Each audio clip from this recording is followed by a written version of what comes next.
جب وہ سائمہ کی لاش لے کر واپس گھر جا رہے تھے تو راستے میں اس نے اپنے باپ سے پوچھا، ابو یہ روسی افغانوں کو قتل کیوں کر رہے ہیں؟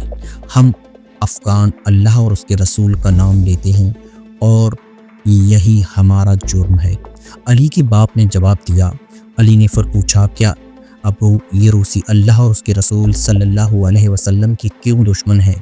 اللہ نے تو ہم سب کو پیدا کیا، ہمارے لیے طرح طرح کے پھل اگائے، اور اللہ کے رسول صلی اللہ علیہ وسلم تو بہت ہی اچھے انسان تھے، وہ تو کافروں کے بچوں سے بھی پیار کرتے تھے، ان کے مخالف بیمار ہوتے تو ان کی تیمارداری کو جاتے، ان کی صحت کی دعا کرتے، اور جب اللہ کے رسول صلی اللہ علیہ وسلم نے مکہ فتح کر لیا تو اپنے دشمنوں کو بھی معاف کر دیا، انہوں نے آپ پر بہت ظلم کیے تھے۔ علی کی یہ باتیں سن کر علی کے باپ نے کہا، بیٹا روسی شیطانوں کو مانتے ہیں اور شیطان اللہ اور اس کے رسول صلی اللہ علیہ وسلم کا دشمن ہے۔ روسیوں کا عقیدہ ہے کہ اللہ کوئی وجود نہیں اور انسان، حیوان اور نباتات سب کچھ خود بخود پیدا ہو گئے تھے۔ وہ آخرت پر یقین نہیں رکھتے، اس لیے ظلم کرتے ہوئے بالکل نہیں ڈرتے کہ اس ظلم کا جواب انہیں آخرت میں دینا پڑے گا۔ اور بیٹا جو قوم بھی اللہ پر ایمان نہیں لاتی وہ انتہائی ظالم قوم بن جاتی ہے۔ جب وہ گاؤں پہنچے تو انہیں معلوم ہوا کہ گاؤں کے کئی اور بچے بھی ان بارودی کھلونوں سے شہید ہو گئے ہیں اور بے شمار زخمی۔ سائمہ کی امی اور پھوپھی سائمہ کی لاش دیکھ کر بہت روئیں۔ جب وہ رو رہی تھیں تو علی نے کہا، امی آنسو پوچھ لیں، میں اپنی بہن کے خون کے ایک ایک قطرے کے بدلے ایک ایک روسی کو قتل کروں گا، اور خدا کے ان دشمنوں کو بتا دوں گا کہ جو قوم خدا کو نہیں مانتی جتنی بھی طاقتور کیوں نہ ہو، بالآخر تباہی اس کا مقدر بنتی ہے۔ اس قدر بچوں کے شہید اور زخمی ہونے کی وجہ سے پورے گاؤں پر اداسی چھائی ہوئی تھی۔ والدین نے اپنے بچوں کو گھروں سے باہر جانے سے روک دیا تھا اور کئی گھرانے تو پاکستان ہجرت کر گئے تھے۔ علی نے بظاہر خاموش اور اداس نظر آ رہا تھا، مگر انتقام کے شعلے اس کے دل میں تیز سے تیز ہوتے جا رہے تھے۔ اس کا کسی کام میں دل نہیں لگتا تھا۔ رات کو خوابوں میں اکثر اسے اپنی بہن سائمہ زخمی حالت میں تڑپتی نظر آتی۔ اس نے کئی دفعہ اپنے باپ سے اجازت مانگی تھی کہ اسے مجاہدین کے پاس جانے دے، مگر اس کا باپ ہمیشہ کہتا کہ بیٹا تم ابھی چھوٹے ہو، ابھی تم بندوق نہیں اٹھا سکتے۔ وہ جب اپنی ماں کو روتے دیکھتا تو خود بھی رونے لگتا۔ خلیل بھی اب پہاڑ پر کبھی کھیلنے نہیں گیا تھا اور وہ سارا دن اپنی امی کے پاس اداس بیٹھا رہتا۔ بکری نے سائمہ اور اپنے بچے کا غم زیادہ ہی محسوس کیا اور ایک دن صبح کو وہ مردہ پائی گئی۔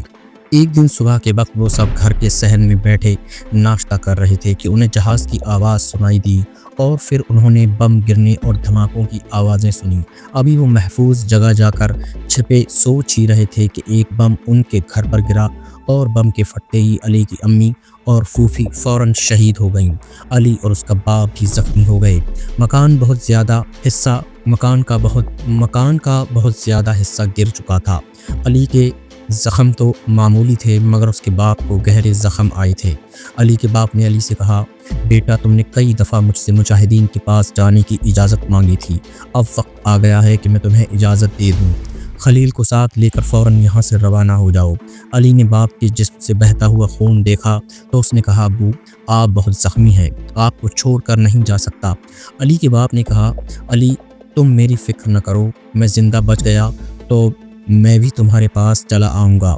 وقت بہت تھوڑا ہے، دشمن کے ٹینک اور توپیں بہت جلد گاؤں کو محاصرے میں لے لیں گی، کیونکہ دشمن کا طریقہ واردات یہی ہے کہ پہلے ہوائی حملہ کر کے تباہی مچاتا ہے اور پھر ٹینکوں سے محاصرہ کر لیتا ہے۔ بیٹا ہم ان کا مقابلہ کریں گے، اور اگر مرنا ہی ہے تو لڑتے ہوئے مریں گے، مگر تم ابھی بچے ہو، میں نے بڑے ہو کر وطن کی آزادی کی جنگ لڑنا ہے، اور اگر دشمن نے تمہیں پکڑ لیا تو پھر وہ تمہیں نہیں چھوڑے گا، اس لیے تم میرا حکم مانو اور فوراً یہاں سے نکل جاؤ، اور ہاں عام راستے سے نہ جانا، ادھر دشمن کی فوج آ رہی ہوگی، پہاڑ کی پچھلی طرف سے جانا، بارودی کھلونوں اور بارودی سرنگوں سے اپنے آپ کو بچا کر چلنا، اپنے چھوٹے بھائی خلیل کا خیال رکھنا اور اسے کسی قسم کی تکلیف نہ ہونے دینا۔ پھر اس نے علی کو ایک تھیلی دی اور کہا، اس میں کچھ پیسے ہیں، تمہارے کام آئیں گے۔ اس کے بعد اس کے باپ نے علی کی پیشانی کو چوما اور کہا، بیٹا، اسلام کے پرچم کو ہمیشہ سر بلند رکھنا اور اللہ کے حضور مجھے شرمندہ نہ کرنا۔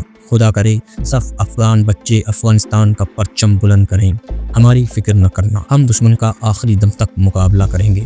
علی کی آنکھوں میں آنسو آ گئے، اس نے اپنے رومال کو پھاڑا اور اپنے باپ کے زخموں پر پٹی باندھنے لگا۔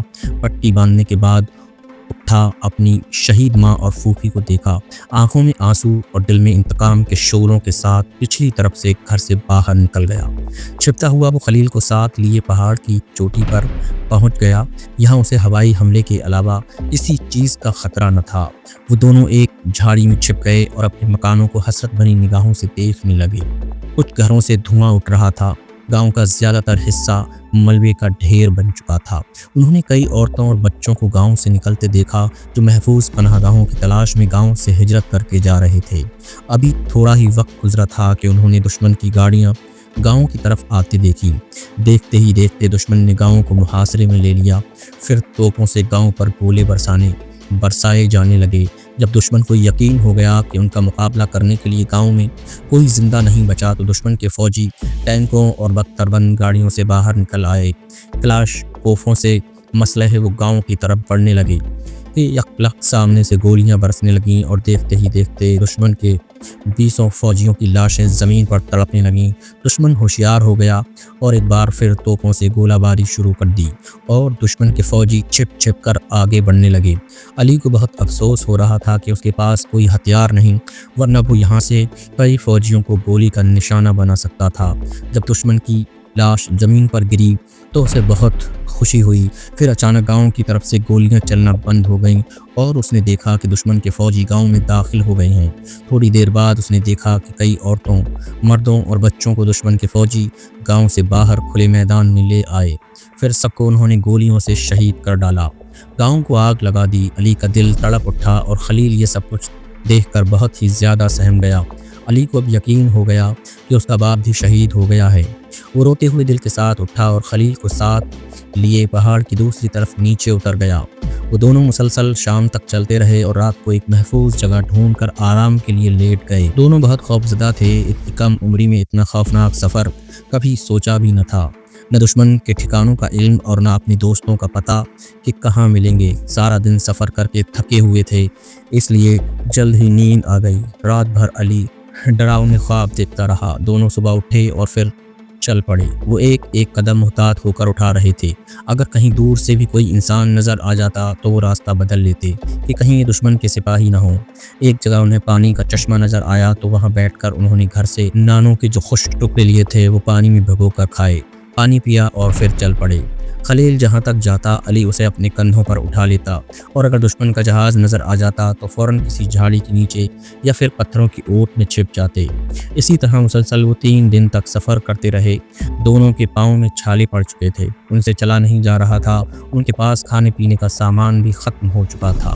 خلیل کی بھوک سے بہت بری حالت تھی اور وہ بار بار علی سے کہہ رہا تھا کہ بھائی جان مجھے بہت بھوک لگی ہے، اور علی اسے تسلی دیتا کہ تھوڑی دور آگے جا کر کھانے کو کچھ مل جائے گا۔ خود اس کا اپنا حال بھی بھوک سے بہت برا تھا۔ دونوں سے چلا نہیں جا رہا تھا مگر چل رہے تھے۔ موسم کافی گرم تھا لیکن تھوڑی ہی دیر بعد مغرب سے سیاہ گھٹائیں اٹھی اور ہر طرف اندھیرا ہی اندھیرا چھا گیا۔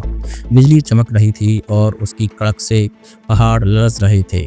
بڑی تیز ہوا چل رہی تھی۔ خلیل اس طوفان سے زیادہ ہی ڈر گیا تھا، اس لیے وہ رونے لگا۔ علی نے اسے اٹھا لیا مگر ہوا اس قدر تیز تھی کہ ان سے ایک قدم بھی نہیں چلا جا رہا تھا۔ اور پھر دیکھتے ہی دیکھتے ژالہ باری شروع ہو گئی۔ پہاڑ پر چھپنے کے لیے کوئی جگہ نہ تھی، اولے ان کے سروں پر پڑ رہے تھے۔ خلیل کو اولوں سے بچانے کے لیے علی نے اپنی چادر خلیل کے سر پر لپیٹ دی تھی۔ اولے بہت بڑے بڑے تھے، جب علی کے سر پر پڑے تو علی کو بہت درد ہوا۔ اولوں سے بچنے کے لیے وہ ایک جھاڑی کے نیچے بیٹھ گئے۔ ژالہ باری تو تھوڑی دیر بعد رک گئی مگر بارش رکنے کا نام نہیں لے رہی تھی۔ پہلے گرمی سے برا حال تھا اور اب خلیل سردی سے ٹھٹر رہا تھا۔ شام کو جب بارش تھمی تو پہاڑی نالا پانی سے بھر چکا تھا اور اس میں سے گزرنے والے پانی کا شور دور دور تک سنائی دے رہا تھا۔ اتنے تیز اور زیادہ پانی میں وہ نالا عبور نہیں کر سکتے تھے۔ خلیل کو بخار ہو گیا تھا اور بخار آہستہ آہستہ تیز ہوتا جا رہا تھا۔ ایک طرف بھوک اور دوسری طرف بخار سے خلیل تڑپ رہا تھا۔ علی سے خلیل کی یہ حالت دیکھی نہ جا رہی تھی۔ اس نے خلیل سے کہا کہ اگر تم یہاں اکیلے رہ سکو تو میں نالا تیر کر پار کر کے دوسری طرف جاتا ہوں، تاکہ اگر کھانے کو کچھ مل سکے تو پہاڑ تو تمہارے لیے لے آؤں، مگر خلیل نے وہاں رہنے سے انکار کر دیا۔ علی بہت پریشان تھا، وہ خدا سے دعا کرنے لگا کہ اے اللہ ہماری مدد کر اور پہاڑی نالے کا پانی جلد اتار دے تاکہ ہم اسے عبور کر سکیں۔ اللہ ہمیشہ معصوم بچوں کی دعا سنتا ہے۔ تھوڑی ہی دیر میں علی نے محسوس کیا کہ جیسے قریب سے کچھ آدمی گزر رہے ہوں۔ پہلے تو وہ ڈر گیا، لیکن خلیل کی حالت دیکھتے ہوئے اس نے فیصلہ کیا کہ یہ آدمی دشمن کے ہی کیوں نہ ہو، میں ان سے مدد ضرور لوں گا۔ وہ آوازیں دیتا ہوا اس طرف دوڑ پڑا جس طرف سے آوازیں آ رہی تھیں۔ علی کی آوازیں سن کر وہ آدمی رک گئے۔ علی جب ان کے قریب پہنچا تو اس نے دیکھا کہ وہ 7 آدمی تھے اور سب کے سب مسلح تھے۔ اس نے بغیر ڈرے ساری بات بتا دی۔ بعد میں اسے پتہ چلا کہ وہ مجاہدین تھے اور دشمن کی ایک چوکی پر حملہ کرنے جا رہے تھے۔ بچوں کی یہ حالت دیکھتے ہوئے مجاہدین کے کمانڈر نے یہ فیصلہ کیا کہ 6 آدمی حملہ کرنے جائیں گے اور ایک ان بچوں کو واپس لے کر جائے گا۔ اس نے علی کو خلیل کے لیے تھوڑا سا گڑ دیا جو اس کے پاس تھا۔ اس گڑ کے علاوہ ان میں سے کسی کے پاس بھی کھانے کو کچھ نہ تھا۔ ایک مجاہد علی اور خلیل کے پاس رہ گیا، دوسرے حملہ کرنے چلے گئے۔ خلیل نے جب گڑ کھایا تو اسے بھوک میں کمی محسوس ہوئی۔ مجاہد نے اپنی چادر خلیل کے جسم پر لپیٹ دی اور تھوڑی دیر بعد جب نالے کا پانی اتر گیا تو وہ انہیں لے کر دوسری طرف چلا آیا۔ خلیل کو اٹھائے وہ کئی گھنٹوں چلتے رہے اور آخرکار وہ مجاہدین کے ایک چھوٹے سے مرکز میں پہنچے۔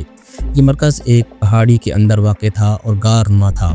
شاید مجاہدین سے پہلے یہاں جنگلی جانور رہتے ہوئے۔ مجاہدین نے اسے صاف کر کے رہنے کے قابل بنا دیا تھا۔ مجاہدین نے انہیں رات کا بچا ہوا کھانا دیا اور گرم گرم چائے پلائی۔ ایک مجاہد کے پاس بخار کی چند گولیاں تھیں، اس نے خلیل کو کھانے کے لیے وہ گولیاں دیں۔ تھوڑی دیر بعد خلیل سو گیا تو علی بھی سونے کے لیے لیٹ گیا۔ صبح جب اٹھے تو خلیل کا بخار اتر چکا تھا۔ مجاہدین ابھی ناشتہ کر رہے تھے کہ رات کو مجاہدوں کا جو گروپ چھاپہ مار کارروائی کے لیے گیا تھا واپس آ گیا۔ مجاہدین کے کمانڈر نے آتے ہی سب سے پہلے علی اور خلیل کا حال پوچھا اور پھر بتایا کہ شب خون کامیاب رہا۔ دشمن کے 20 سے زیادہ فوجی مارے گئے اور کئی گاڑیاں تباہ کر دیں۔ بہت زیادہ اسلحہ ہمیں مال غنیمت میں ملا۔ پھر کمانڈر نے وہ اسلحہ دکھایا جو مال غنیمت میں ملا تھا۔ علی اور خلیل وہاں 3 دن تک رہے۔ پھر کمانڈر نے انہیں ایک مجاہد کے ساتھ پچھلے مرکز بھیج دیا جو مجاہدین کا اس صوبے میں ہیڈ کوارٹر تھا۔ کمانڈر اس وقت مجاہدین کو عملی تربیت کا سبق دے رہا تھا۔ مجاہدین کے چیف کمانڈر نے جب علی اور خلیل کی کہانی سنی تو اسے بہت دکھ ہوا۔ اس نے علی سے کہا کہ بیٹا، افغانستان میں ہر جگہ یہی ظلم ہو رہا ہے، کہیں بارودی کھلونوں اور کہیں زہریلی گیس سے روس مسلمانوں کو قتل کر رہا ہے، مگر فکر کی کوئی بات نہیں، اللہ مجاہدین کو فتح یاب کرے گا۔ علی نے کہا کہ دشمن کے پاس تو بمبار طیارے، ہیلی کاپٹر، ٹینک اور دوسرے جدید اسلحہ ہیں، نہتے مجاہدین اس کا مقابلہ کیسے کریں گے؟ علی کے سوال پر کمانڈر نے کہا، بیٹا دشمن کتنا ہی طاقتور کیوں نہ ہو، اللہ سے تو زیادہ طاقتور نہیں ہو سکتا۔ جنگ بدر میں مسلمانوں کے پاس کتنا اسلحہ تھا، لیکن 3 گنا زیادہ طاقتور دشمن پر اللہ نے مسلمانوں کو فتح دی، اور انشاءاللہ بہت جلد ہم بھی اپنے وطن کو روس سے آزاد کرا لیں گے اور پھر افغانستان میں اسلام کا پرچم سر بلند کریں گے۔ چند ہی دنوں میں علی مجاہدین میں گھل مل گیا اور پھر ایک دن اس نے کمانڈر سے کہا کہ مجھے بھی بندوق دی جائے، میں دشمن کے خلاف لڑنا چاہتا ہوں۔ کمانڈر نے علی کو سمجھایا کہ ابھی تم چھوٹے ہو، میں تمہیں اور خلیل کو پاکستان بھیج رہا ہوں، وہاں تم اسکول میں اپنی تعلیم مکمل کرنا اور پھر واپس آ کر جہاد میں شریک ہو جانا۔ مگر علی نے کہا کہ میں اتنا چھوٹا نہیں ہوں کہ بندوق بھی نہ اٹھا سکوں، اور اب مجھے جو تعلیم چاہیے وہ بندوق چلانے کی ہے، اور وہ تعلیم مجھے پاکستان میں نہیں مجاہدین کے اس مرکز سے مل سکتی ہے۔ کمانڈر نے بہت سمجھایا مگر علی اپنی ضد پر اڑا رہا۔ آخر کمانڈر کو علی کی بات ماننا پڑی۔ کمانڈر نے علی سے کہا کہ تم 6 ماہ تک اس مرکز میں مجاہدین کے ساتھ رہو گے، کسی چھاپہ مار کارروائی میں حصہ لینے کی اجازت نہ ہوگی، اور تم اس دوران میں مرکز میں مجاہدین کے دوسرے کام کرو گے، مثلاً چشمے سے پانی لاؤ گے، ایندھن اکٹھا کرو گے، اس کے بعد تمہیں بندوق دے دی جائے گی۔ علی نے شرائط خوشی سے مان لیں اور خلیل کو پاکستان بھیج دیا گیا۔ جاتی دفعہ خلیل بہت زیادہ بڑھا کر رویا۔ علی نے اسے تسلی دی کہ وہ اسے ملنے پاکستان ضرور آیا کرے گا۔